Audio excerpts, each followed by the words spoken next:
Estoy un poco mala de la garganta, entonces por favor les pido un poco de comprensión. Pero cuando entraba a mis clases presenciales, mi manera de saludarlos era hola, hola, a todos buenos días. Y hoy quise recordar ese saludo con ustedes. Pues de verdad es un placer, es un gusto para mí estar nuevamente haciendo lo que me gusta, impartiendo la clase y en este caso, pues métodos y técnicas de investigación criminal 2. Estamos en nuestra semana número 8, ya 2 semanas, 2 temas ya de contenido para el segundo parcial. Espero que les haya ido bien en su examen, en su primer examen parcial, aunque pues tengo conocimiento, no es en el caso de ustedes, pero sí tuve la oportunidad de platicar con alguien que, pues así como comentario, dijo que las notas de ahora son más aceptables, son más parecidas a las notas de clases presenciales. Pues es necesario que cada uno de ustedes ponga atención. Comprendo de que a veces no es fácil, es muy difícil por cuestiones de tiempo, de trabajo, que les asignan turnos o que pues hoy estaban de salir de turno, pero el turno se alargó, no hay internet en el lugar donde ustedes están, no sé, cualquier eventualidad. Pero ustedes deben de bajar el programa, deben de tener el programa y saber qué fue el tema de la semana. Yo trato de no apartarme de los temas del programa. Y así lo he venido diciendo con los objetivos de cada una de las clases. Desarrollar el contenido del programa para que a ustedes, pues eso se les facilite al momento de que por una u otra razón no puedan estar en las clases presenciales. Me llama mucho la atención porque siempre llevo el control de asistencia y veo que pues es variable, que algunos días hay más, otros días hay menos, otros días hay menos de los menos, y la incidencia de cuando firmé cuadros en el semestre pasado, eran muchos los estudiantes. Vuelvo a decir lo mismo, pasaba lo que en mi universidad, muchas personas se acercaban solo para el día del examen, pero estaba esa facilidad que ustedes tenían de que ahí están las preguntas, las respondo y de ahí no hay pierde, ¿verdad? Entonces, se busca la excelencia profesional, la excelencia académica en cada uno de ustedes.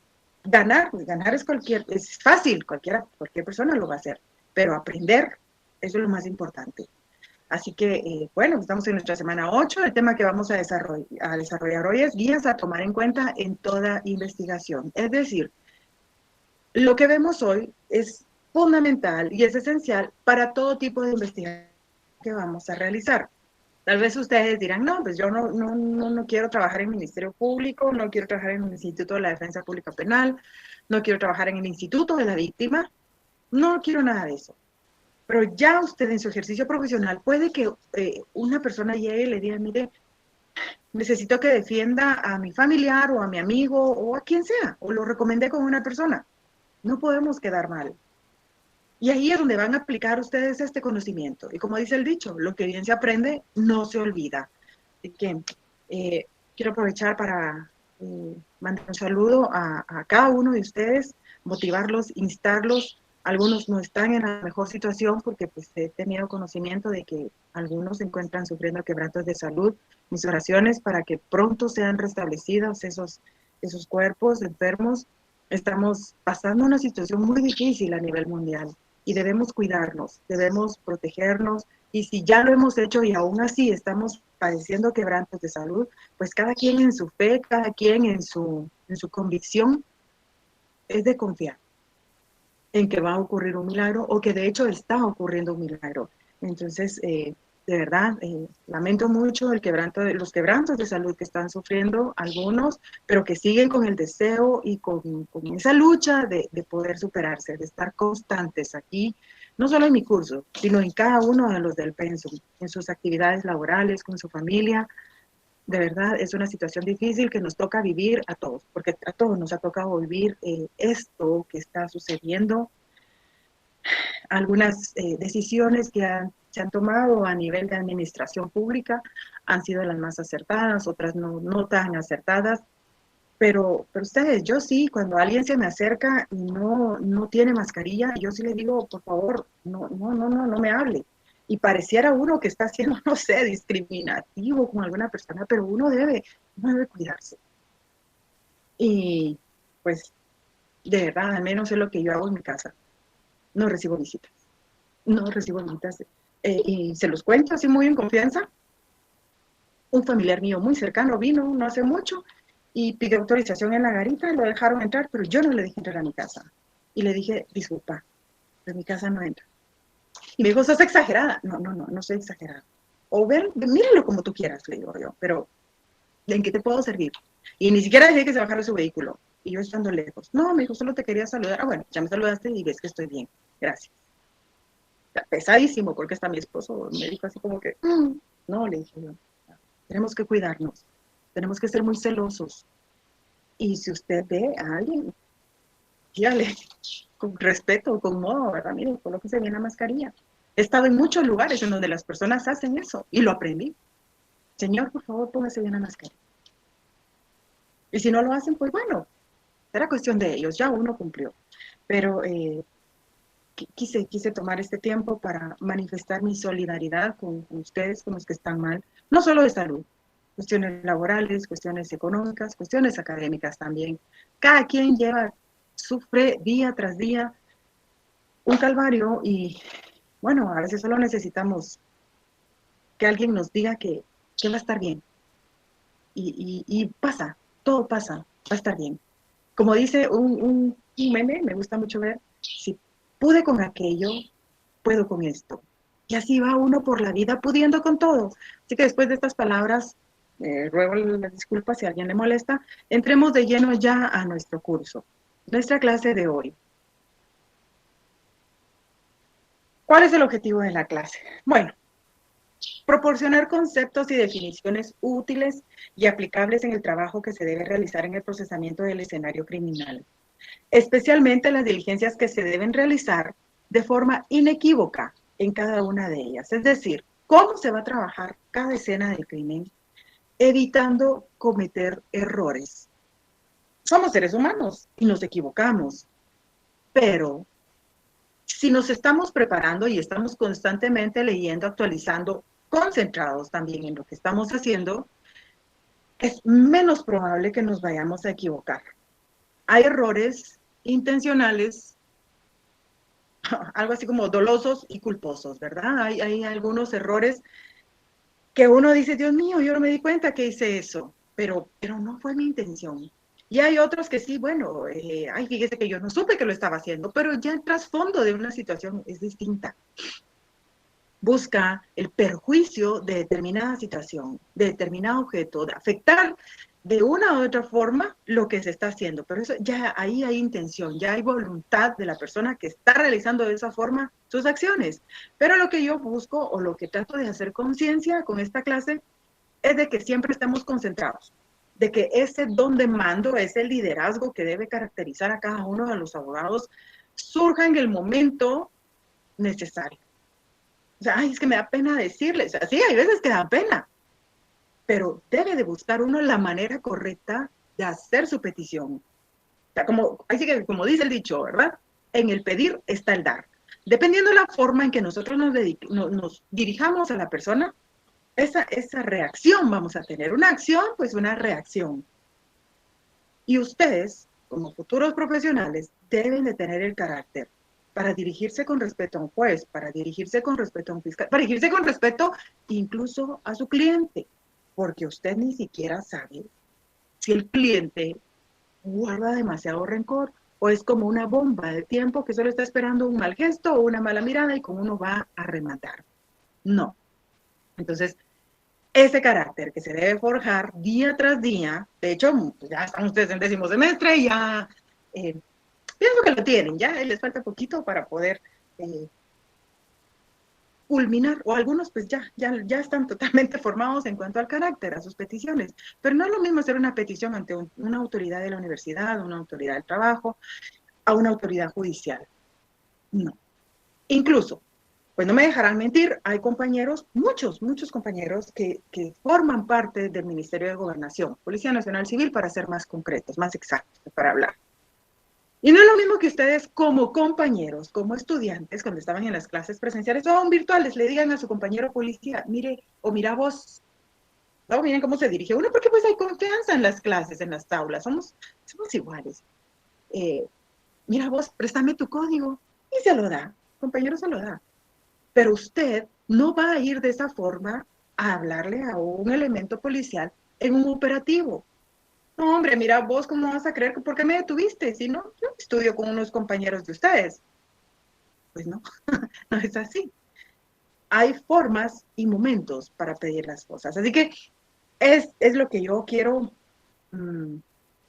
buscar con esta clase, hacerles conciencia a la importancia de cómo se trabaja, de cómo se aplican los conocimientos, pero de cómo se dirige a un equipo de trabajo, cómo se puede pedir que alguien haga bien y rápido las cosas. Yo siempre lo decía, a algunas personas no les gustaba trabajar conmigo, de hecho hoy, en la actualidad, porque yo siempre he dicho, rápido y bien hecho. Son dos cosas que para mí van de la mano, rápido y bien hecho, rápido. No despacio y mal hecho, o despacio y bien hecho, no es una buena combinación para mí, rápido y bien hecho. Y sin caras, ¿verdad? Y sin plantas, digo yo. Bueno, sigamos, entremos ya. Me gusta dar un poco de tiempo para las personas que por una u otra razón no se pueden conectar rápido, ¿verdad? Algo pasa, a veces se le desconecta a uno el módem, la computadora, el teléfono, algo pasa. Por eso no entro de lleno a la clase eh, eh, en cada uno de estos tiempos, ¿verdad? Dando un poco de chance para que todos podamos conectarnos y empezar todos al mismo tiempo nuestra clase, que empieza ahora siempre con esta presentación, con esta fotografía, ¿verdad? Nuevamente, una zona de acoronamiento, una zona donde se supone que se cometió un hecho criminal, cinta amarilla por parte de Policía Nacional Civil, cinta amarilla por parte del Ministerio Público, que como lo dije la semana pasada, eso quiere decir que el cálculo que hizo el policía al llegar al escenario criminal estuvo correcto. ¿Por qué? Porque Fiscalía pues estuvo de acuerdo con que ese distanciamiento entre el lugar de los hechos primario hacia la zona de protección era la adecuada. Veamos otra presentación. Estos son mis ex compañeritos en plena acción. No logro distinguir quiénes son, no recuerdo en dónde fue asignada esa unidad, 99. Les decíamos nosotros las sabritas, las unidades sabritas, pues se parecen a aquellos carros donde antes vendían esas golosinas, ¿verdad? Entonces, echábamos en la sabrita y ya iba uno ahí. No sé si ustedes en algún momento han tenido la oportunidad de estar presentes en torre de tribunales. Y sí, qué bueno. Por cualquier razón, no necesariamente porque sea uno sindicado, ¿verdad? Porque, ay, tuve que ir a pedir copia para la práctica, o porque fui a pedir pasantías, o porque sencillamente quise ir a oír cómo es una audiencia, no sé. Pero qué bueno si ya lo hicieron. Aún mejor si ustedes ya han estado en el sótano de la Torre de Tribunales, sótano 1 de Torre de Tribunales. ¿Qué encontramos en la actualidad? Porque como recordemos que van cambiando las disposiciones de la Corte, pues a veces dicen, estos juzgados se trasladan para allá y luego sótano puede que quede solo para parqueo, pero en la actualidad, sótano 1 de la Torre de Tribunales están las carceletas, hay parqueo también, está el servicio sanitario para el público y hay ascensores. Pero la carceleta, aquí me quiero detener. La carceleta en la que todas las personas que son detenidas y que están esperando ser puestas a disposición de juez o ser escuchadas en su primera declaración, aquí en las zonas de la capital, que son aprendidas en esa jurisdicción, aquí se aplica la jurisdicción, son conducidas a torre de tribunales dependiendo el delito, ¿verdad? O si es falta, un juzgado. Pero vemos aquí esta unidad. ¿Qué estaría haciendo la unidad? Vemos que está acordonada el área. ¿Será que en torre de tribunales puede ocurrir un hecho criminal? ¿Será que derivado de este hecho criminal puede existir un escenario del crimen en torre de tribunales? Para los que han ido, no me dejarán mentir, que uno pasa a diferentes cordones de seguridad. En la actualidad, en las gradas, cuando uno empieza a subir, lo registran. Le registran su bolsa, le registran las bolsas de su saco, las bolsas de su pantalón, entre las piernas, entre las sienes, entre piernas, los zapatos, todo. y luego pasa a otro cordón de seguridad, ya en la mera entrada a los niveles de torre de tribunales. Otro cordón de seguridad. Entonces, es posible. ¿Cómo es posible que pueda haber un escenario criminal? O aquí se trata sencillamente de un simulacro. ¿Estarán haciendo un simulacro los compañeros? No. Pero, ¿cómo se va a cometer un hecho criminal si vemos que en torre de tribunales hay jueces? Muchos de ellos tienen seguridad. Ellos sí están autorizados para tener sus armas de fuego. Aparte, hay seguridad del organismo judicial. Aquí, para el que conoce, puede ver que hay elementos, miembros del sistema penitenciario. Están aquí atrás de la unidad, por la letra M. Uniforme gris. Guardias del sistema penitenciario. Se distingue también ahí que es la persona que tiene como una hoja.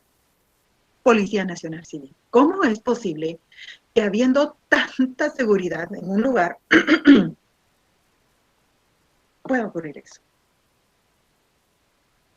Y ahí no perdonan para registrarlo a uno, porque no puede decir, a mí, yo llegaba, soy fiscal, soy abogada, sí, pero igual a registrarla. Y en una oportunidad sí tuve un cruce de palabras con la persona que me estaba registrando. Dije, pero ¿por qué me toca tan feo? Porque sí, estaba muy abusiva y tocándome en todas mis bolsas, me tocaba y yo dije, soy abogada. Le dije, sí, licenciada, disculpe, pero con todo respeto, hemos sabido de abogados que entran cosas ilícitas a los retos. Ay, mejor ni quise discutir más, porque dije, pero no soy, no, yo no soy así. Pero ella no me conocía. Y sencillamente ella estaba haciendo su trabajo. Y así tendría que ser, aunque nos disguste, pues es una inspección de rutina. Y cuando uno entra a un centro carcelario, es peor todavía. La inspección que le hacen a uno es más minuciosa, pero bueno. Vuelvo a la pregunta. ¿Será posible que aquí ocurrió un hecho criminal? Claro, claro. Dependiendo de cómo o dónde fue, ¿creen ustedes que hay mucha contaminación en este escenario criminal? Miren todas las personas que están. ¿Estarán cerca o estarán lejos o a una distancia intermedia del objetivo principal? A mí no me cabe la menor duda de que ahí hubo un ataque entre reos. Y si no estoy mal, recuerdo que hubo un miembro de un integrante de una organización criminal fallecido en ese lugar, que lo mató un grupo contrincante. O sea, son dos grupos aquí, dos organizaciones criminales, muy conocidas, muy poderosas a nivel república. Un bando con otro bando. No se pueden ni ver. Pero en aquel tiempo, ¿cómo iban a hacer los jueces para saber, ¿será que va a venir aquel que es integrante de aquella estructura para ver? No, los jueces sencillamente programan sus audiencias.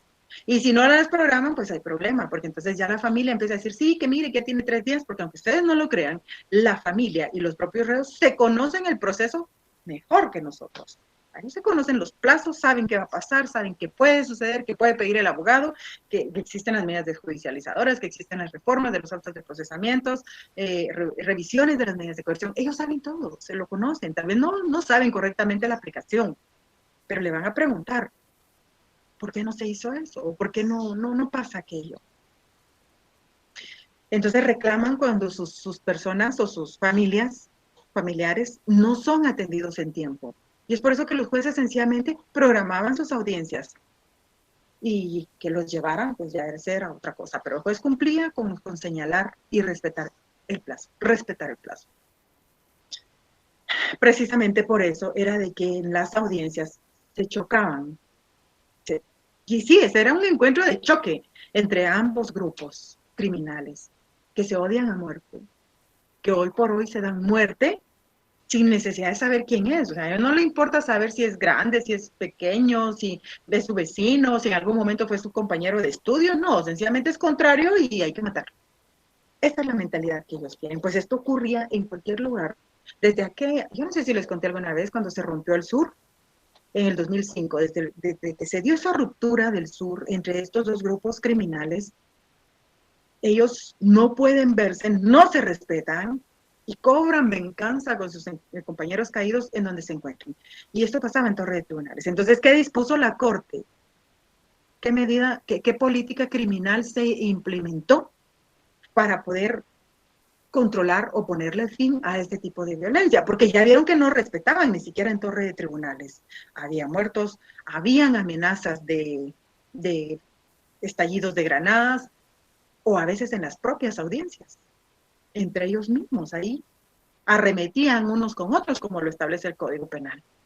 Entonces la Corte dispuso que un día, por ejemplo, 2 días a la semana, solo iban los integrantes del grupo A, y los otros días iban los integrantes del grupo B. Por ejemplo, lunes y miércoles va A, martes y jueves va B, y el viernes pues no hay para ninguno de los dos.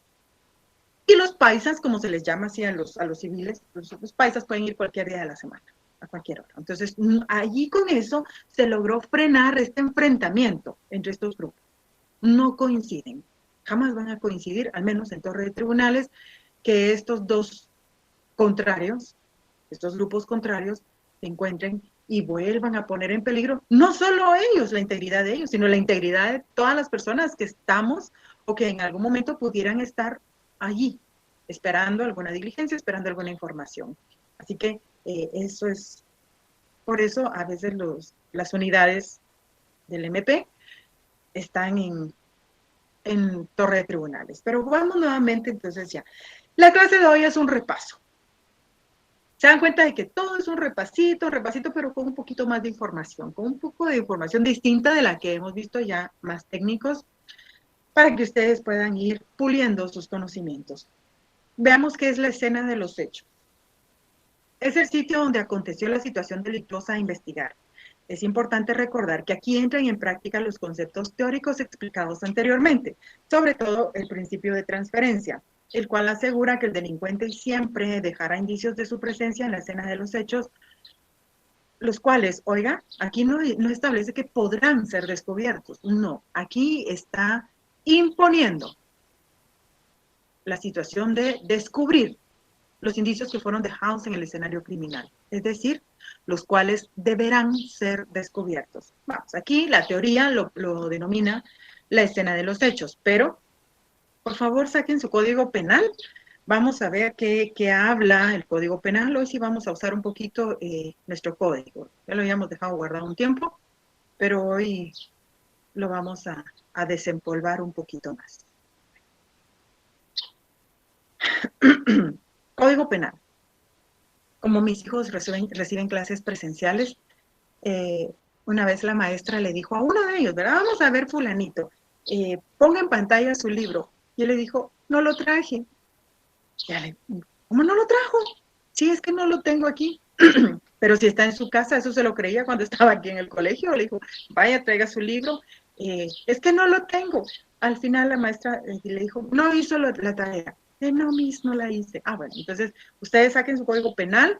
No me pueden decir que no lo trajeron porque sé que están en su casa. Así que, bueno, algunos en su lugar de trabajo también. Vámonos al artículo 20. Aquí no lo denomina la ley como la escena de los hechos o el escenario criminal, o ni siquiera escena del crimen, como normalmente se le dice. Aquí lo denomina, en el artículo 20, lugar del delito. ¿Y qué establece? El delito se considera realizado. O sea, aquí nos está diciendo que se hizo, tal como lo dice la doctrina, donde aconteció la situación. O sea, ¿qué situación? Pues una acción que realizó. El delito se considera realizado en el lugar donde se ejecutó la acción, en todo o en parte, en el lugar donde se produjo o debió producirse el resultado, y en los delitos de omisión, en el lugar donde debió cumplirse la acción omitida. Bueno, vemos que existe un fundamento para poder saber cómo podemos ya en algún momento decirle, según el artículo 20 del Código Penal, el escenario del crimen es el lugar del delito. Que alguien le diga, no, hombre, pues aquí no hay fundamento, ni siquiera hay fundamento de escena del crimen. Claro que sí, sí hay, pero no se llama así, se llama lugar del delito. Un tanto más sencillo, menos complejo, escena de los hechos. O sea, escena de los hechos pueden haber muchos tipos, pero aquí es específico, nuestro Código Penal. Lugar del delito, donde se ejecutó la acción. ¿Qué acción? Típica, antijurídica, culpable, punible. En todo o en parte.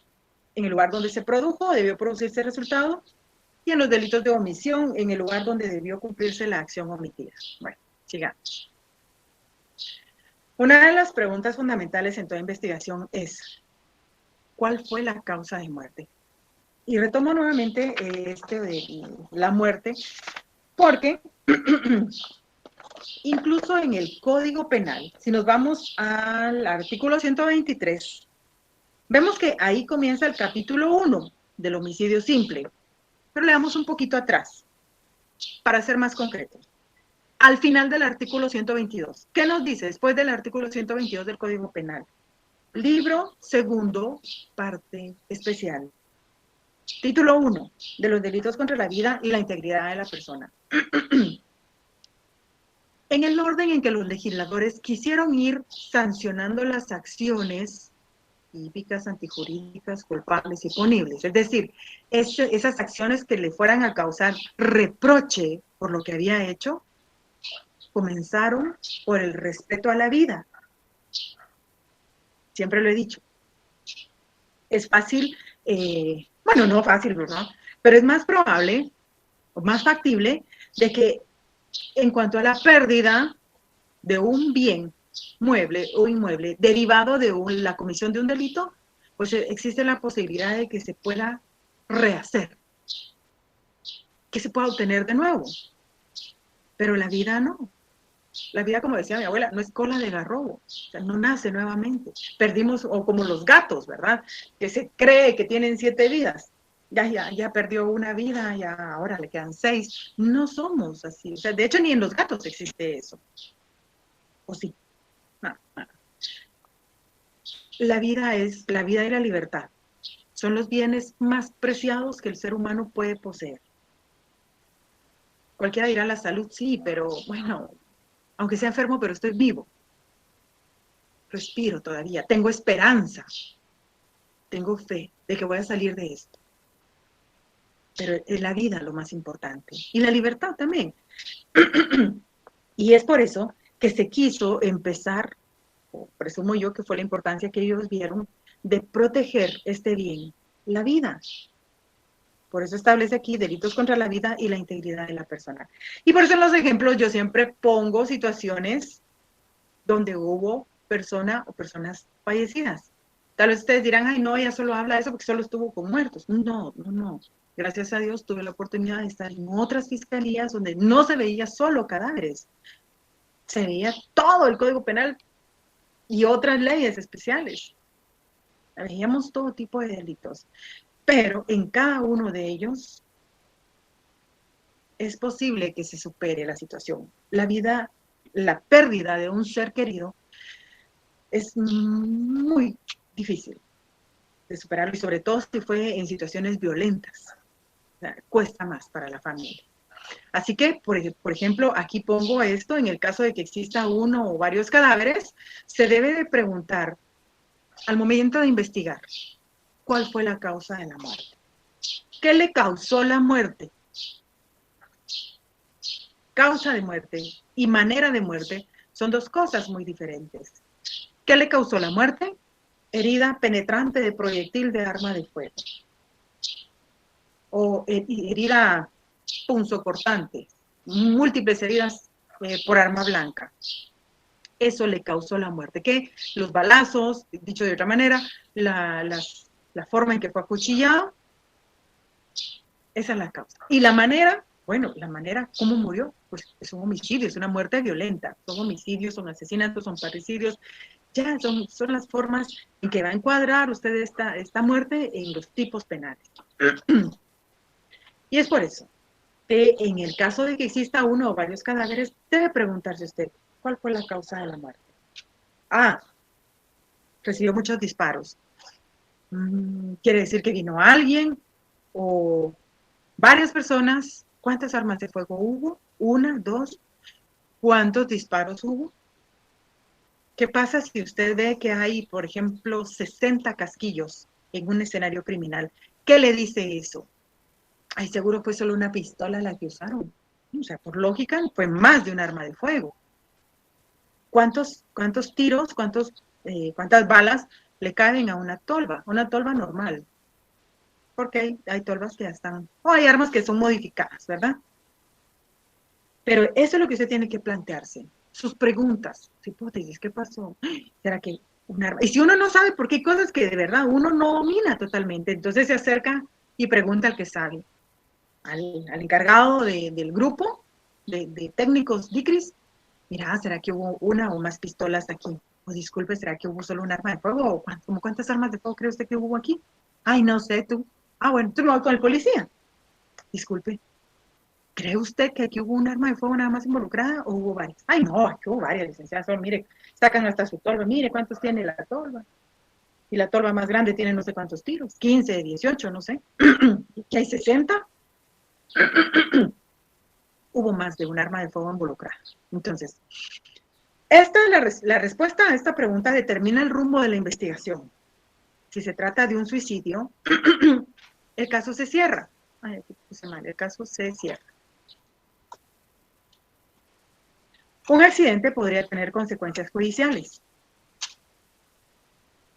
En un homicidio, la autoridad competente ordena la apertura de un proceso penal. Pero me quise detener aquí, quise poner esto del suicidio es algo que se está dando mucho ahora, lamentablemente. No sé qué está influyendo en las personas para que lleguen a tomar esta decisión tan trágica. Y se los digo así muy en confianza. Pues la vida tiene sus altibajos, ¿verdad? Y hay momentos en los que uno está muy abajo, o como dice un amigo, abajo de lo abajo. O sea, uno cree que ya no puede más. Pero a mí jamás se me ha pasado por la mente una idea de que, bueno, no, ya no, esto no, no, pero hay otras personas que sí lo hacen, que toman esa decisión. Veámoslo desde dos perspectivas. ¿Qué pasa si la persona toma la decisión voluntariamente? Porque pues sencillamente así cree que no hay más solución a su problema. Y pues lo hace. Bueno, pues como dice aquí, el caso se cierra, pero no lo va a cerrar solo así por así. Tiene que realizar diligencias de investigación. Porque si no vemos que, no sé si ustedes han visto que en el puente del Incienso, a cada rato hay noticias de ese tipo. Y cuando se consumó el acto, pues los bomberos suben el cuerpo y tiene que llegar al Ministerio Público a hacer todas las diligencias de ley. Debe de trasladar el cuerpo a la morgue e investigar qué fue lo que pasó. ¿De verdad se murió? ¿Porque él así lo quiso? ¿Porque tomó esa decisión o ella así lo quiso, tomó esa decisión? ¿O hubo una persona atrás que le decía, no, hombre, pues sí, toma la decisión, ya para qué, yo ya lo hubiera hecho, ni dos veces, no lo pensé, para qué estás aquí, sí, para que estés sufriendo, muerto el perro, se acabó la radio. ¿Qué pasa si hay una persona atrás que le está alentando, que le está animando a que tome esa decisión? Por cualquier situación, por cualquier razón, sencillamente por maldad. No necesariamente tiene que haber un interés de que yo me quiero quedar con la herencia, ya no estará él, yo me quedo con la herencia, o ya al no estar él, pues somos 5, entonces ya la herencia se divide solo en 4, ya me quedan 3 nada más para que tomen esta decisión y así me quedo yo con todo. No sé, cualquier trasfondo puede haber en una situación de esas. Vimos ya las dos formas. En apariencia puede ser un suicidio. ¿Y usted lo va a cerrar solo así? ¿O usted que dirige la investigación lo va a cerrar solo así? O en el caso de que sea un abogado defensor contratado por alguna familia, algún amigo que le diga, fíjese que yo supe que había una persona XX que le decía y le metía mucho en la cabeza que tomara esa decisión. Entonces no fue solo así. Entonces es necesario que se abra la investigación. Que se lleve a cabo cada una de esas diligencias que le van a permitir establecer la verdad histórica de lo que esto sucedió. Histórica, la historia. Vamos al antecedente que pasó atrás, 1 año, 2 años, 3 años, 1 mes, 2 meses, 1 semana, 3 semanas. ¿Qué pasó en ese tiempo? Pues ya sea por convicción o porque alguien le ayudó. Vámonos al 128 del Código Penal. 128. ¿Qué delito encontramos aquí? Encontramos la inducción o ayuda al suicidio. Quien indujere a otro al suicidio o le prestare ayuda para cometerlo, si ocurriera la muerte O sea, si la persona ejecuta esa acción a la que se le alentó, se le impondrá prisión de 5 a 15 años. Si el suicidio no ocurre, pero su intento produce lesiones de las comprendidas entre los artículos 146 y 47 de este código, la pena de prisión será de 6 meses a 3 años. O sea, si es sancionada la acción de aquel que alentare, que le anime a otro a tomar esa decisión. O sea, en lugar de decirle, no vos, mira, no lo hagas, mejor pensa otra cosa, busca ayuda, o yo en qué te puedo ayudar, mira, no sé, o alertar a la familia, miren, aquel está diciendo que puede hacer tal cosa, yo ya cumplí con decirles, puede suceder. Pero si por lo contrario, viene incluso toda la familia y dice, ay no, a la cuenta de 3, 1, 2, 3, que se tire, que... no, pues entonces ahí sí vemos que esa sanción sí es, que esa acción, perdón, sí es sancionada por nuestra legislación, nuestro código penal, inducción o ayuda al suicidio. Y la prisión mínima son 5 años. 5 años. Bueno, sigamos. ¿Qué pasa? Hablemos ya, dejemos de lado el suicidio. Igual se tiene que investigar. ¿Se cierra el caso? Sí, según la teoría y según aquí en Guatemala, las veces que tuve la oportunidad de ver, porque hay de todos ustedes en los cuerpos, después de una serie de investigaciones se determina que de verdad fue por convicción. Bueno, no hay delito, no hay hecho que perseguir, porque vemos que según el principio de legalidad podemos hacer lo que la ley no nos prohíbe, y en este caso la ley prohíbe inducir al suicidio, mas no es delito que yo me quite la vida, yo por convicción propia, porque entonces ¿a quién van a sujetar a un proceso penal? Si yo estoy muerta no me van a mí, como allá en la época de antes, ¿verdad? Que a los cadáveres, a todos ellos se les sometían a los procesos para ser juzgados. No, se acabó, no hay delito. Pero hablemos de un accidente. ¿Qué pasa? Un accidente puede ser un accidente laboral, puede ser un accidente de tránsito, accidente. ¿Cuál es la particularidad de los hechos cometidos en accidentes? Bueno, que se cometen, o en la mayoría de veces se cometen por imprudencia, negligencia o impericia. Por eso les decía yo, vamos a hacer un pequeño repaso aquí. Vámonos al delito doloso, artículo 12 del Código Penal. El delito es culposo cuando con ocasión de acciones u omisiones lícitas se causa un mal por imprudencia, negligencia o impericia. Son los 3 elementos del delito culposo, cualquiera, no necesariamente tienen que estar configurados los 3 en el delito o en la acción que se está reprochando. Con uno que haya es suficiente para que ella sea culposo. Negligente, necio. Imprudente o impericia, que no tiene conocimiento para hacer lo que se metió a hacer, no tiene la preparación. ¿Ya? Puede tener consecuencias judiciales, claro. ¿Por qué? Porque si estamos hablando de un hecho culposo, es porque si hay heridos, entonces van a trasladar a los heridos a un hospital. Y en tanto se establece el estado de salud de ellos, Policía Nacional Civil va a tener que consignar a todos los involucrados en ese hecho de tránsito. A todos. Pero, ¿qué pasa si no hay heridos? ¿Qué pasa si solo hay daños? Hombre, hay tanta cosa por los daños. No encuentro el artículo que estoy buscando, ahorita se me fue.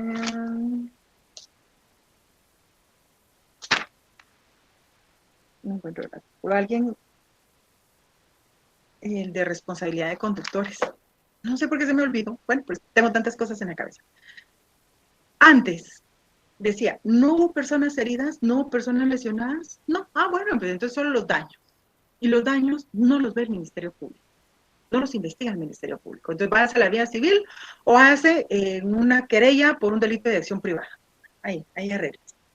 Hoy por hoy, Si una persona va conduciendo en forma temeraria, o sea, yo me eché mis traguitos, no me gusta, pero digamos que lo hice, ¿verdad? Un ejemplo. Yo sé que ustedes no lo hacen, por eso me pongo yo de ejemplo. Y voy a hacer algo mareadona y voy manejando. No, hombre, pues yo puedo manejar. Y uno de mis amigos me dice, no, hombre, no, todavía no puedes manejar. A ver, yo te llevo. Yo no tomé, yo no tomo. No, pues mi carro nadie lo toca, solo yo puedo. Y entro en esa negligencia y me voy.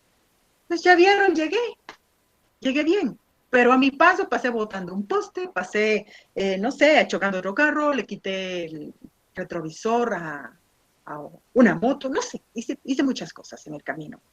Pero vine bien, sana y salva a mi casa. Mi carro, pues mi carro es mi carro, y si tiene daños, pues es mi carro y yo respondo por él. Es mío. ¿Será que puedo ser detenida y ser consignada por haber hecho esto? Y yo, como conozco de ley, le voy a decir al policía que me quiera consignar. ¿Dónde están los heridos? ¿Dónde está la parte pidiente? A ver, dígame dónde está. Pero está el delito de responsabilidad de conductores. Les debo el artículo, se los tengo para la próxima semana, o alguno de mis alumnos, si me tiene en el Facebook, por el Messenger, tal vez me pueden ayudar con eso. Pero si no, no tengan penas, no perdamos el hilo de lo que estamos hablando. ¿Me pueden consignar por responsabilidad de conductores? Claro que sí. Ahora está ese delito. Hizo una multa bien grande y le van a suspender la licencia la primera vez por no sé cuánto tiempo, hasta que le dejan sin licencia de conducir, o me van a dejar sin licencia de conducir, aunque no haya parte pidiendo. Un accidente de tránsito podría tener consecuencias judiciales, claro, claro que sí. Pero, ¿qué pasa? Me hace recordar aquí algo de, por favor anótenlo y ustedes búsquenlo para su haber, investiguen. ¿Qué significa eso de la pena natural? Pena natural. ¿Qué es? Cuando yo era muy jovencita y empezaba mi trabajo en Ministerio Público, se dio un accidente de tránsito. Yo estuve trabajando, mi primer puesto de trabajo fue en la antigua Guatemala. Entonces ustedes saben que Las Cañas toda la vida ha sido un lugar muy peligroso. Pues resulta que este señor venía manejando con su familia, su esposa y su hijo, o hija, no recuerdo, pero venía con su familia. Perdió el control en la cuesta de Las Cañas, se fue a estrellar y pues a él se lo llevaron. Hasta los tres los trasladaron al hospital, pero murió el hijo y la esposa. Y él quedó así muy, muy herido y sujeto a un proceso penal. Quedó sujeto a proceso penal. ¿Por qué? Porque él era el responsable de ir manejando. ¿Y qué dijo el juez cuando le escuchó en su primera declaración? O sea, vio todo el contexto, la fiscalía de forma, pues, no sé, objetiva. Le dijo cómo había sucedido el hecho, lo habían documentado, fotografía, video, estaba el carro, las primeras diligencias que se hacen en los escenarios criminales. Y el juez solo veía al fiscal, porque después contó él, pues era un grupo muy pequeño, entonces se contaba todo lo que pasaba en las audiencias, ya sea en la hora del almuerzo o en la hora de salida, en lo que caminábamos todos para la parada, esperar el bus, porque casi nadie tenía carro en ese tiempo. Y el juez escuchaba y dijo, bueno, pues no me cabe duda de que aquí pues es responsable del delito de homicidio culposo. Sin embargo, tomando en cuenta de que la pérdida fue de su esposa, de su hijo, no me queda más que aplicar aquí la pena natural. Y resolvió dejándolo libre. Falta de mérito. Porque decidió imponerle la pena natural. ¿Acaso no era suficiente con que hubiese perdido a su esposa? ¿Hubiese perdido a su hijo? ¿Qué tanto reproche se iba a hacer él para el resto de su vida?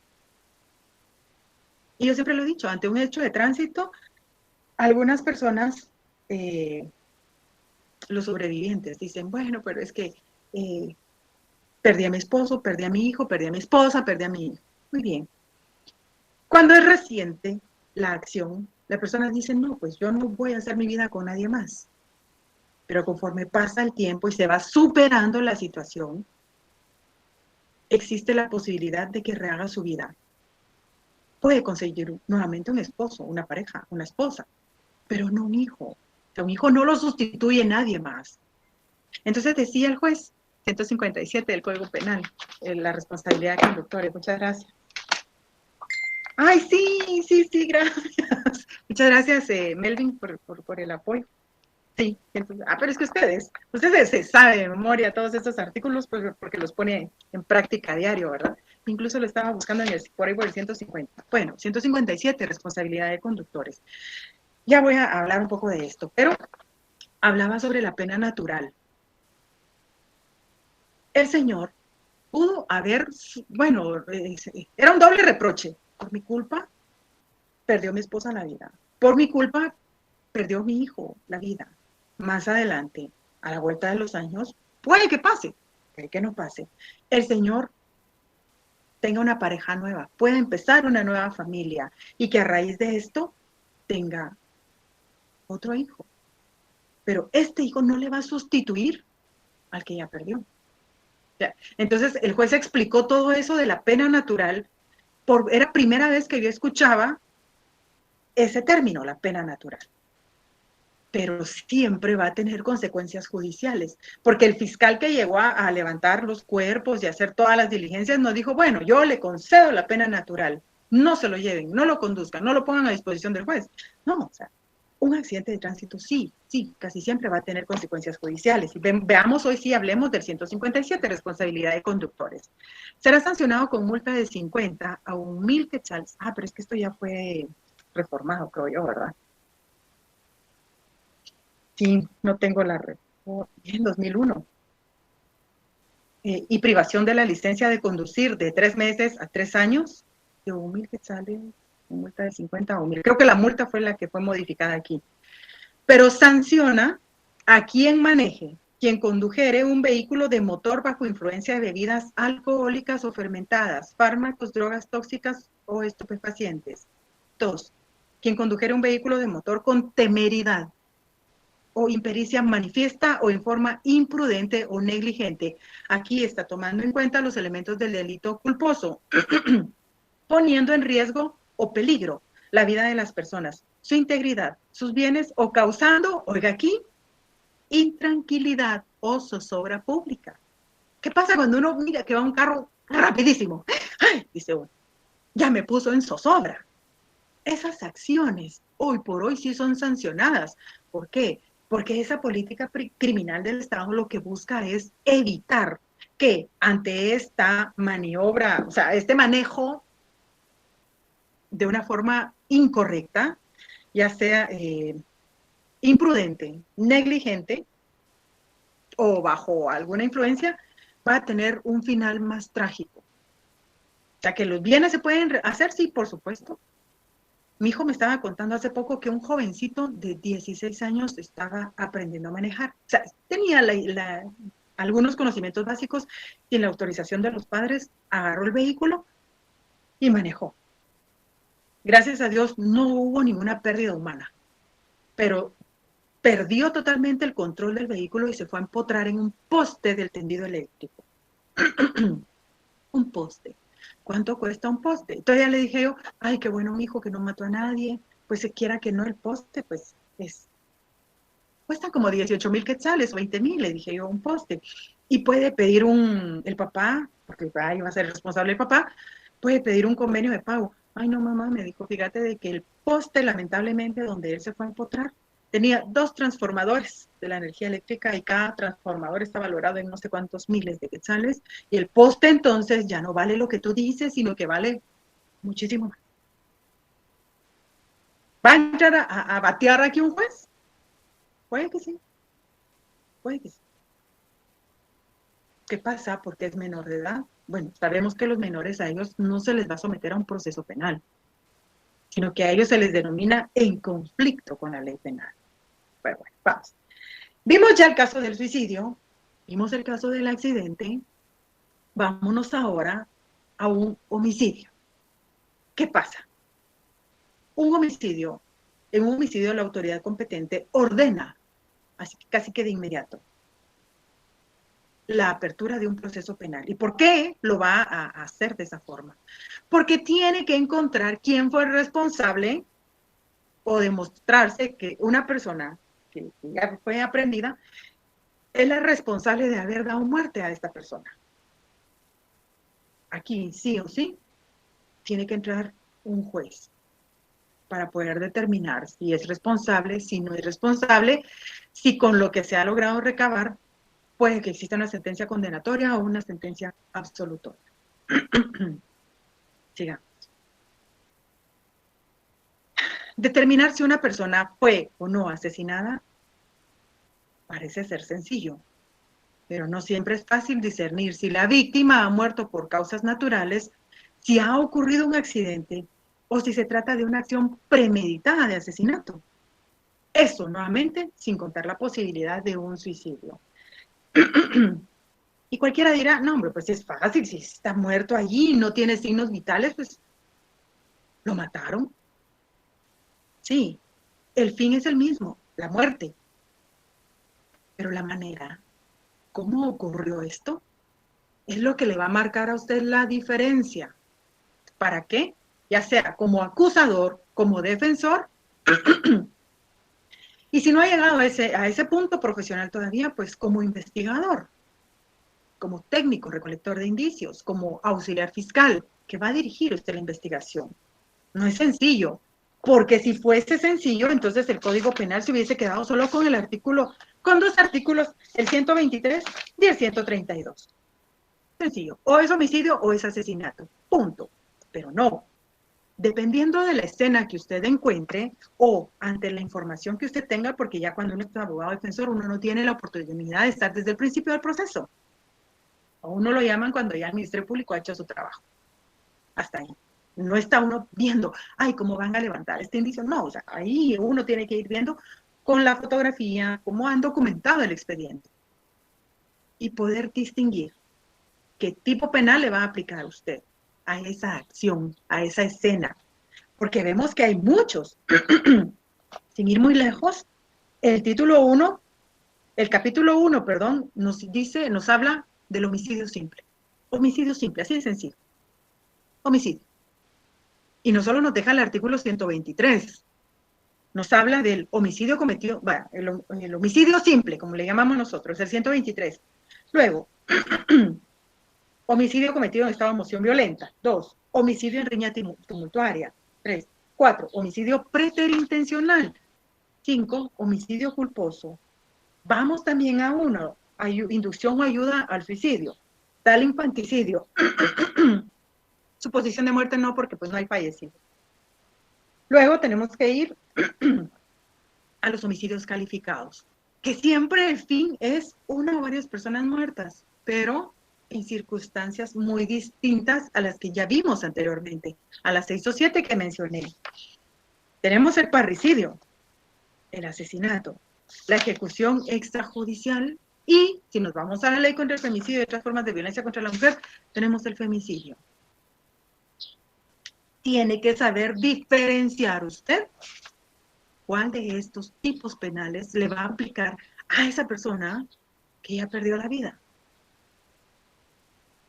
Yo siempre hago referencia a los casos en los que yo tuve. Y de verdad, en algún momento he dicho, bueno, voy a buscar, porque desde el 2003, cuando yo ascendí, 2003, hasta el 2011, creo yo que fue, de cada escena criminal que yo trabajaba, yo guardaba una copia de la orden de traslado del cuerpo a la morgue. Entonces decía yo, bueno, quiero documentar cuántas escenas del crimen he estado, pero ya como titular yo.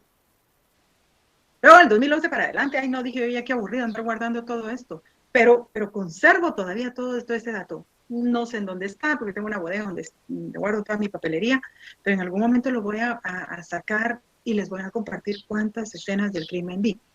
No digamos en debates, ¿verdad? Debates también fue muchos, pero aquí voy a hacer referencia a un debate.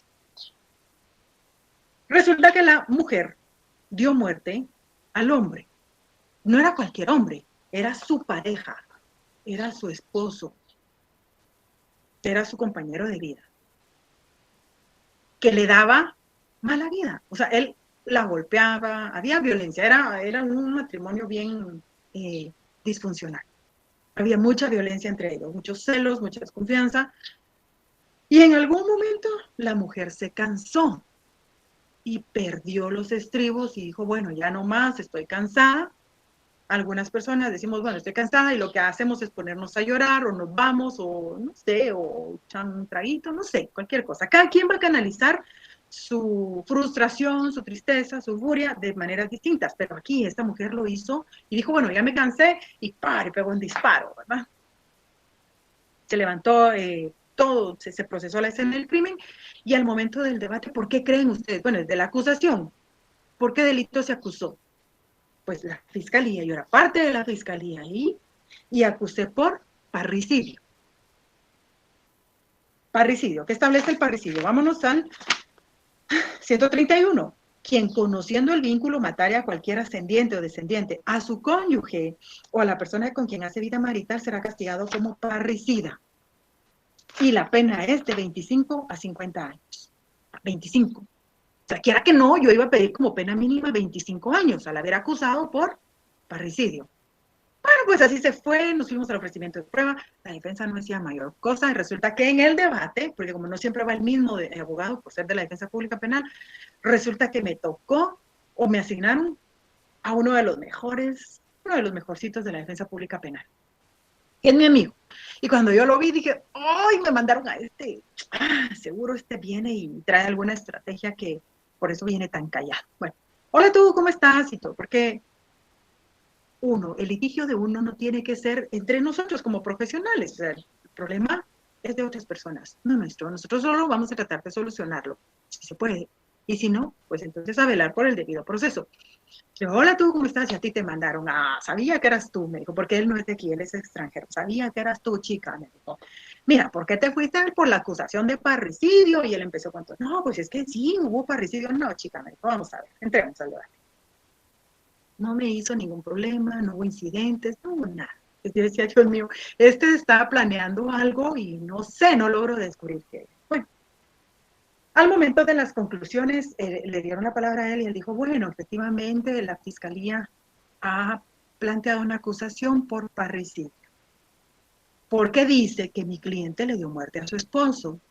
Señores miembros del tribunal, sí, es cierto, mi cliente sí le dio muerte a su esposo. Sí lo mató. Claro que lo mató, no me queda la menor duda. Y la defendida, la cliente lo volteó a ver con unos ojos, pero así tremendos. Y le decía, ¿por qué dice eso? Usted está al lado de la fiscalía. O sea, yo interpreté la mirada de ella. Yo sabía que no era nada bueno lo que él estaba diciendo, al menos para mí. Iba a encontrar algo. ¿Lo mató? Claro, lo mató, no me queda la menor duda. ¿Que le encontraron el arma? Claro. ¿Que tenía residuos de pólvora en la mano? Sí, ahí están los dictámenes. Yo no me voy en contra de ellos. De lo que sí voy en contra, digo, es la forma, el tipo penal que está diciendo la fiscalía. No es parricidio, sino que es homicidio cometido en estado de emoción violenta. Y hoy les digo por qué. Ay, dije yo, se fue por el homicidio cometido en estado de emoción violenta. ¿Por qué no lo vi venir? Hubiera atacado yo también eso. ¿Dio muerte? Claro que dio muerte. ¿El fin fue el mismo? Por supuesto. Hubo una persona muerta, estaba su esposo fallecido. Pero las circunstancias en que fue cometido fue muy distinto. Y no es lo mismo decir, sí, ella es responsable del delito de homicidio cometido en estado de emoción violenta y por tal infracción a la ley penal se le impone la pena de prisión de 2 años. 2 años. Conmutables a raíz de no sé cuánto. 2 años. O sea, no es lo mismo que, sí, es responsable del delito de parricidio y por la infracción a tal norma se le impone la pena de 25 años. ¿Hubo sentencia? Claro que hubo sentencia. ¿Hubo justicia? Depende de que sea justicia para usted. Para mí, o para él, o para cada uno, tenemos un concepto distinto de justicia. Pero, ¿hubo un juez? Claro que hubo un juez, sí, era necesario. ¿Por qué? Porque yo decía parricidio, el otro decía emoción violenta. Y al final el juez fue el que dispuso. ¿Y qué dispuso el juez? Emoción violenta. Así que depende de cómo trabaje usted. Muchísimo, depende del escenario criminal. Siga. La manera correcta de actuar es tener a la duda como consejera y recopilar todos los indicios que se puedan encontrar en el sitio de los hechos, de manera que si en el futuro una nueva evidencia permite abrir o reabrir una investigación, se cuente con material suficiente para construir un cuerpo probatorio con el cual las autoridades impartan justicia con elementos de juicio suficientes. Aquí no le está diciendo que con la sana crítica razonada o que con... No es ese el término, presunciones. Aquí no le está diciendo que al final se va a dictar sentencia con las presunciones leales y humanas. No, aquí no valen las presunciones, aquí lo único que se presume es la inocencia, pero bueno, sigamos un poco, ya me quedé un poco atrás. Esta es una imagen que les presenté la vez pasada. Veamos aquí que hay un cuerpo, hay dos bomberos y hay un barranco. Pero habiendo ya recordado un poco qué tipos penales hay, pregunto nuevamente, esta es una escena del crimen donde se cometió un homicidio simple, homicidio cometido en estado de emoción violenta, homicidio en riña tumultuaria, homicidio preterintencional, un homicidio culposo porque pues iba manejando y hasta allí cayó él y su cuerpo y su vehículo quedó en otro lado, no sé. O fue un suicidio, o hubo una inducción al suicidio. ¿Qué pasa? Entonces ya ven que no es tan sencillo llegar a un escenario criminal, o sea, muchas preguntas que pueden surgir. Surgieron ahorita de una imagen, no digamos de quien está en el lugar, que percibe todo lo que ocurrió. Bueno, tipos de escenas. Tenemos escenas cerradas. ¿Qué es una escena cerrada? Suceden en sitios rodeados por una estructura artificial. Puede ser una oficina o natural, como una cueva. La estructura externa protege la escena de los cambios climáticos y por lo general la cantidad de indicios preservados puede ser alta. Sobre todo en lugares muy cerrados como un sótano. Para los agentes es posible acordonar este tipo de escenas de forma adecuada, de manera que en general se preserva bien. Por lo mismo porque son escenas cerradas. No hay más problema. Por lo general, siempre hablando del escenario de las escenas cerradas, es fácil aislar el sitio, pero los investigadores deberán tener mucho cuidado ya que el espacio suele ser estrecho y esto dificulta la labor de descubrimiento y fijación de los indicios. No hay dos glorias juntas, como decimos, es una escena pequeña, sí. Hola, verán, pero la búsqueda hay que tener cuidado de que no voy a machucar yo algo y voy a destruir ese indicio que tal vez va a ser mi prueba reina o podría ser mi prueba reina. O alguna, no sé, algún fluido corporal que haya dejado el victimario, que yo lo machuque. Entonces ya lo contamino con tierra, ya lo contaminé todo, ya lo eché a perder. Ese es el cuidado que se debe tener. ¿Por qué?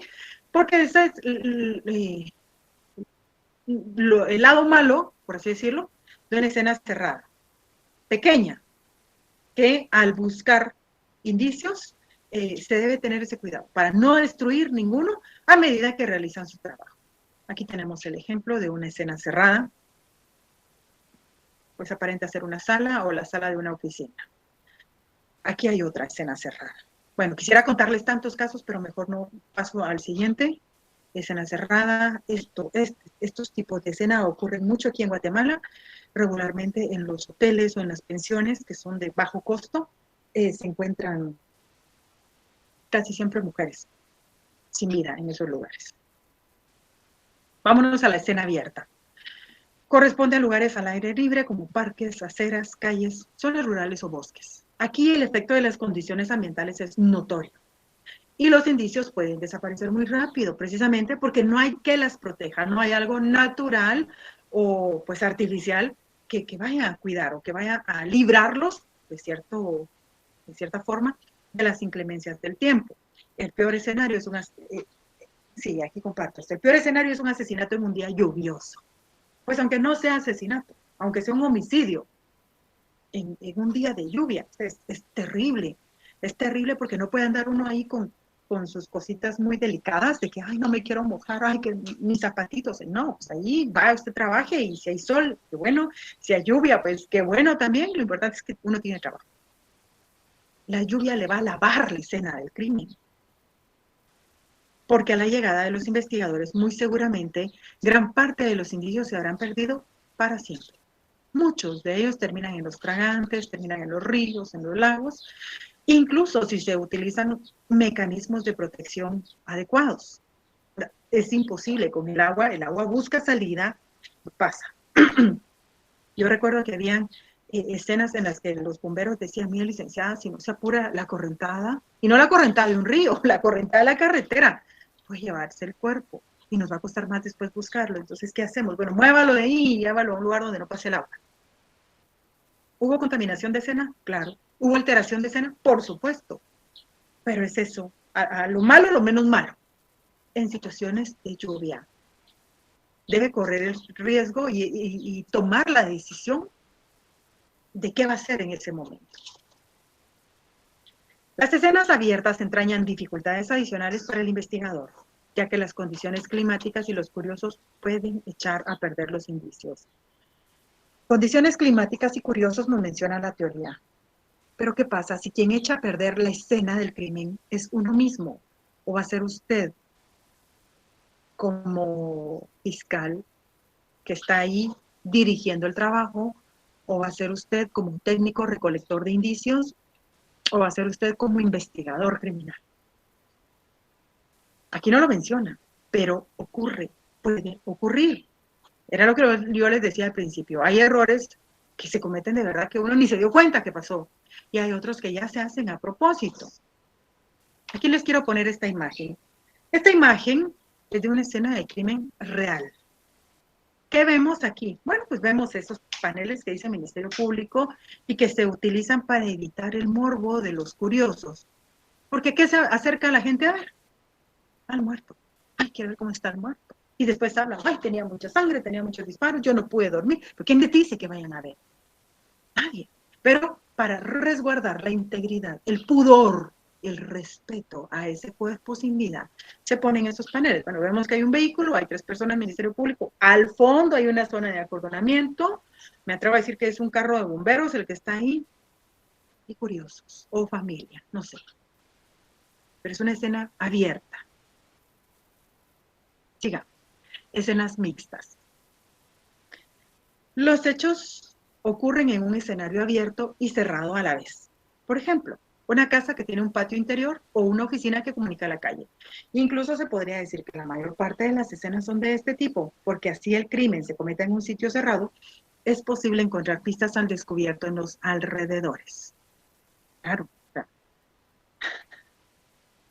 en los programas de televisión que yo veo, me gusta ver muchos esos programas de investigación, pero los reales, no esos ficticios.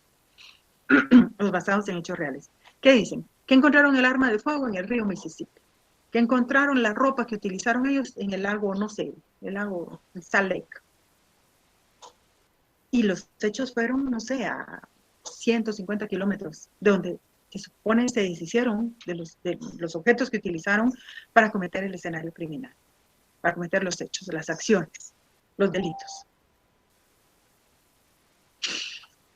Sucede también aquí. Pero muchas veces las personas o el trabajo de investigación se concentra en el núcleo, en lo que tenemos a la vista, no se va más allá a buscar, bueno, voy a ir a ver a los alrededores. O como ya tenemos otra escena en cola, pues ahí rapidito aquí y nos vamos a la otra. Son muchos los factores que van a incidir en cuanto a la búsqueda de indicios. Ese trabajo, esos indicios o ese intercambio de indicios que hubo entre la víctima y el victimario. A veces ni siquiera les da tiempo de pensar, ay, ¿será que aquí se dio el intercambio de indicios? Sencillamente llegan, trabajan porque ya tienen hambre, tienen sueño, llevan 3, 4, 5, 7 escenas y todavía tienen pendientes 3, tienen que ir a trabajar, no han desayunado, no han almorzado, no han cenado, ya están a punto de salir de turno, no han podido descansar nada, y el cuerpo se cansa. Llega un momento en que el propio cuerpo pide un poco de tregua, pero tienen que seguir trabajando. Así que debe ser muy minucioso el trabajo que se realiza. Aquí es el ejemplo de una escena mixta. Tenemos una casa, vemos al fondo el acordonamiento, un patio, el cuerpo. Se combina lo cerrado con lo abierto. Partes de la escena. La doctrina considera que la escena del crimen está compuesta de básicamente de 3 pasos. El epicentro, la ruta de acceso, no, perdón, son 4. Epicentro, ruta de acceso, ruta de escape y área circundante. Estas son las partes de un escenario criminal. Por favor. ¿Cuáles son las partes de la escena del crimen? Según la doctrina, el epicentro, la ruta de acceso, ruta de escape y área circundante. Y aún en la realidad es muy cierto. Así. ¿Qué es el epicentro? Es el sitio más rico en indicios. Era lo que yo les decía, que muchas veces el trabajo de los investigadores se centra únicamente en este lugar. ¿Por qué? Porque en él suelen encontrarse el cadáver, siempre hablando de delitos contra la vida, arma de fuego, si fuera el caso, y cualquier otro elemento relevante para la investigación. No necesariamente en los escenarios donde hay personas fallecidas vamos a encontrar arma de fuego. No. ¿Qué pasa? Los cuerpos que van, que torturan y que les hacen torniquete y los atan y los descuartizan, los desmembran. No hay arma, no hay balas, no hay casquillos, no hay ojivas, no hay indicios balísticos, pero sí hay otro tipo de indicios. Por eso puse aquí, si fuera el caso, va a encontrar el arma de fuego. Si bien le va a encontrar el arma de fuego. Eso siempre lo he dicho, es como encontrar una aguja en un pájaro. Y si no hay indicios, pues hay que esperar, no hay casquillos, en el caso de que sea por muerte por arma de fuego, hay que esperar que tal vez al hacer la necropsia logren recuperar el forense una ojiva, algo que haya quedado dentro del cuerpo, y que tenga un valor comparativo, que nos sirva para hacer ese análisis, que lo mandemos a INACIF, INACIF diga, bueno, pues no hay ninguna coincidencia balística con este índice. A esperar. Bueno, pues queda guardado. Pero no solo va a ir a buscar usted en este epicentro. La escena es amplia. No debe de mantener usted esa visión de túnel, como le dicen. Tiene que ser una visión amplia, una visión muy, muy abierta. No solo de que, ay, aquí enfrente, aquí está, sí, aquí miro para los lados, aquí esto. No, tiene que ser amplio usted en su observación. Ese poder de la observación minuciosa y detallado tiene que ser una virtud, no solo del investigador, sino de usted como futuro abogado. Veamos la ruta de acceso. Es el lugar por donde el delincuente llegó hasta el núcleo de la escena. Casi siempre son puertas, ventanas, pasillos o escaleras. Los indicios hallados en estos lugares son valiosos, porque por lo general los delincuentes prestan más atención a borrar sus huellas en el núcleo, es decir, en el epicentro, que en las rutas de acceso. O sea, voy a tratar de cuidarme aquí, porque sé que aquí van a centrar ellos su atención. Y en mi salida, en mi ruta de entrada, pues ya, no creo que ellos se van a dar cuenta. Pero por eso aquí el papel que usted va a desempeñar. Y si es fiscal, pues tiene que decir, bueno, por favor documenten entradas, salidas, ventanas. Y si es abogado defensor, va a decir, ¿dónde está la documentación de la ruta de acceso, la posible ruta de acceso? ¿Dónde documentaron ventanas, puertas? ¿Por dónde entró mi cliente? Eso es lo que tiene que saber. Bueno. Ruta de escape. Es el lugar por donde el delincuente abandona el sitio de los hechos. Se suele suponer que corresponde a la misma ruta de acceso, pero no siempre se da esta conjunción, por lo que el investigador debe suponer al inicio de sus indagaciones que son diferentes. O sea, no va a decir usted, por el mismo lado que entró, por ese se fue. No necesariamente, porque si entró por saltándose un muro, ya al estar ahí dentro de la casa, ya para qué me voy a regresar por el muro, para que voy a rasparme o a ensuciar mi ropita, mejor me voy por la puerta. O entró por la puerta, o entró por una ventana y salió por la puerta, o entró por la puerta y se fue por el muro. O sea, no siempre hay garantías de que el victimario o el agresor escapó por la misma ruta en que ingresó. O sea, debe de plantearse la posibilidad de que son escenarios distintos. En muchas ocasiones la ruta de escape es rica en indicios. ¿Por qué? Porque en la huida el malhechor suele descuidarse debido al nerviosismo o al temor de ser sorprendido infraganti. Áreas circundantes. Es un perímetro alrededor de la zona donde es posible encontrar otros indicios. Pero no es garantía de que vayamos a encontrar algo. Sin embargo, no hay que dejarla de inspeccionar. La extensión de esta área depende de las circunstancias de cada caso. Lo ideal es comenzar con una zona amplia que luego se irá delimitando. Así se evita la pérdida de indicios que se encuentren alejados del núcleo. Es decir, el área circundante no es menos importante en cuanto a su búsqueda para obtener indicios. Fijación de perímetros. ¿Cómo se van a fijar los perímetros? Bueno, corresponde al procedimiento usado para estudiar y proteger la escena de los hechos. Pueden existir perímetros para el núcleo, para las rutas de acceso y de escape y para las áreas circundantes, dependiendo de cómo va a ser el lugar en el que usted va a estar. Cada escena de crimen tiene su particularidad. Yo siempre lo he dicho, y también se los he dicho a ustedes. Muy parecidas, más jamás, jamás van a ser iguales. Nunca van a ser iguales una escena de crimen. No. Y aunque sea el mismo autor, aunque sea acciones en serie, aquí no le llamamos un asesino en serie. No, aquí le decimos de forma continuada. Artículo 71 del Código Penal. ¿Qué nos refiere el 71? No estoy mal. Sí, delito continuado. Se entenderá que hay delito continuado cuando varias acciones o omisiones se cometan en las circunstancias siguientes. Bueno, la misma situación muchas veces. Debe de proteger usted, debe de proteger cada escena según usted la vea. Porque sí debe tener la certeza que aunque sea el mismo autor, ya va a tener más cuidado. Entonces, por lo mismo, la escena no va a ser igual. O le va a dejar a propósito ciertos indicios para desviar su atención. Así que en cuanto a la fijación de perímetros, la zona de acordonamiento, de protección, va a depender de las circunstancias en las que se encuentre. Vamos. Contaminación de la escena. Esto es lo que yo busco cuando alguien me da un caso. Cuando alguien me dice, licenciada, por favor, ¿será que usted puede llevar? ¿O cuánto me cobra por llevar esto? Bueno, primero tengo que analizar el caso.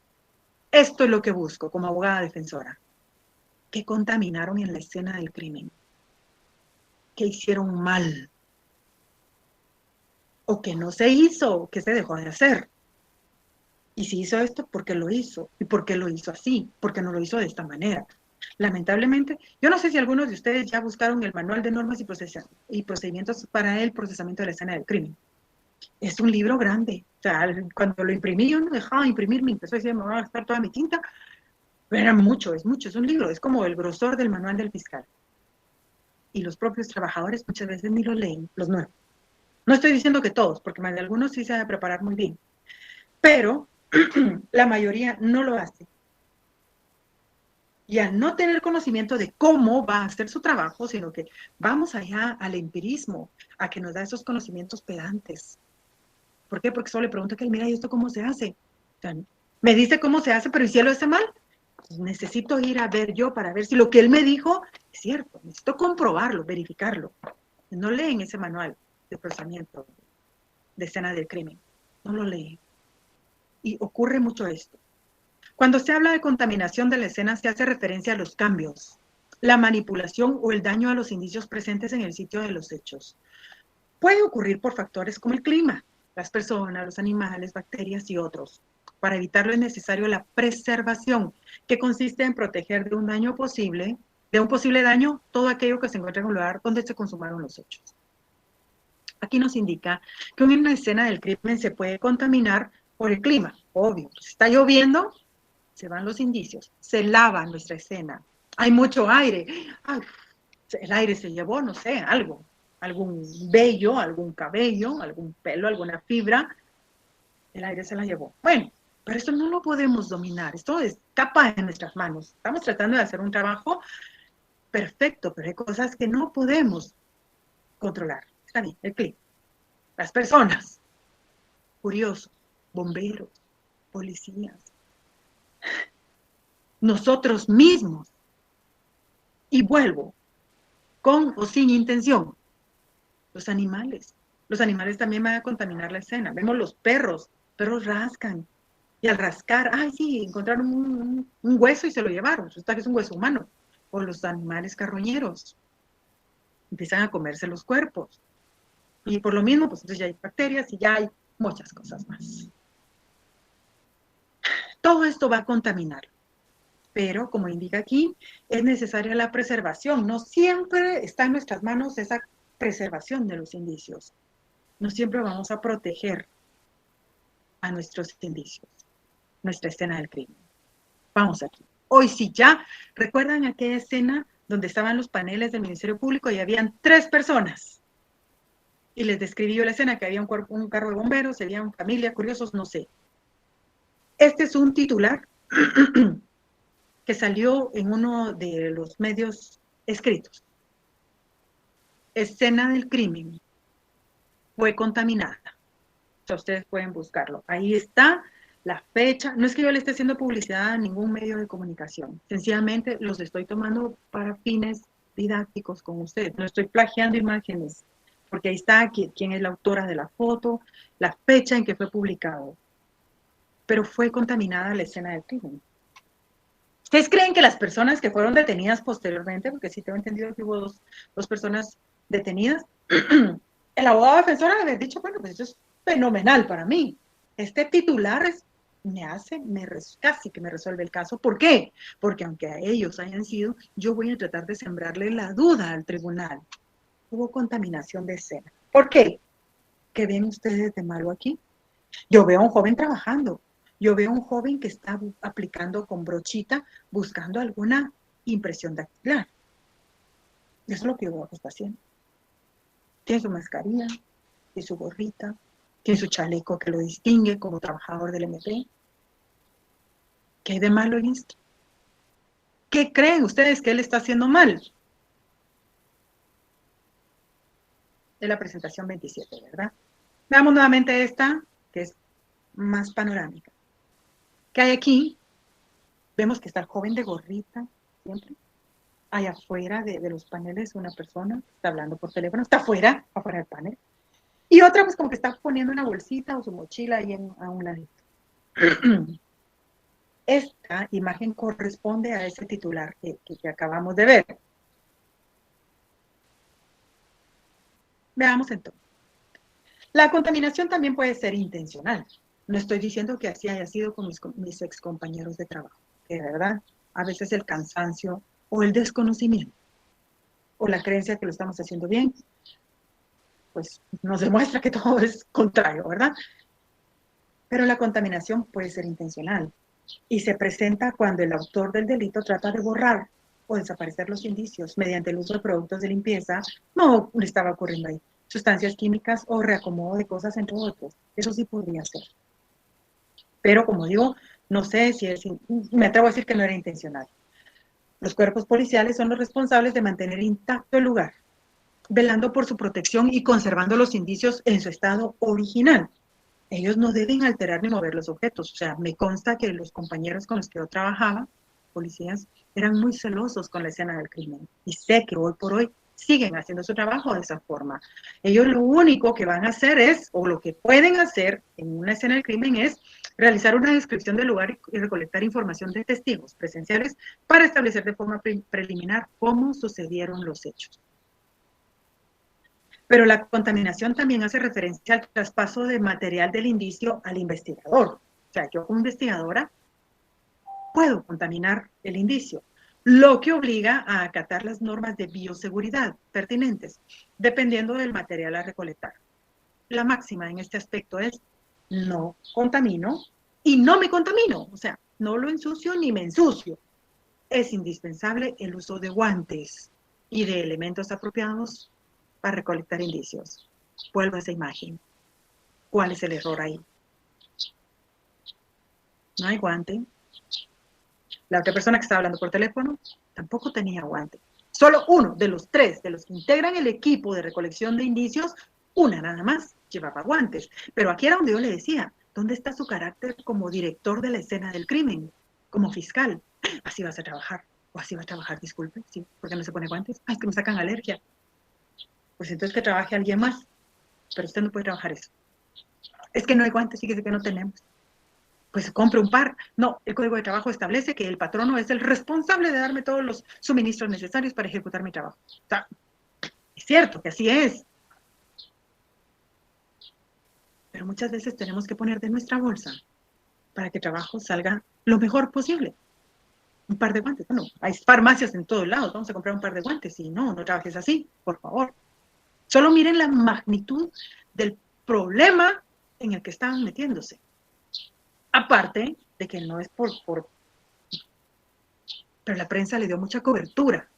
Los medios de comunicación le dieron mucha cobertura al fallecimiento de este abogado. Entonces, era de entrarle sí o sí, con todo el cuidado, a la escena del crimen. Porque no solo había curiosos y familia, estaban los medios de comunicación también, verificando, chequeando, inspeccionando y dando visto bueno a lo que se estaba haciendo en el escenario criminal. Y ellos se percataron de eso. Bueno, llegar al lugar de los hechos. Regularmente, la primera persona en llegar al lugar de los hechos suele ser el agente de policía. En esos primeros momentos debe, ¿qué va a hacer aquí el agente de policía? Yo no sé si en algún momento usted vaya a ingresar a esos cuerpos policiales, a esos cuerpos que dan seguridad al Estado de Guatemala, ejército, policía, no sé, pero por lo menos sepa de lo que se hace. En los primeros momentos debe anotar la hora en la que recibió la llamada de aviso, hora de llegada a la escena del crimen, anotar ubicación exacta, determinar el estado de la víctima, eso lo determina por medio de los bomberos, aislar y proteger la escena del crimen, es decir, acordonar. Describir la escena, cumplir su deber policial, es decir, establecer la posibilidad de que el criminal esté cerca o de que regrese al lugar.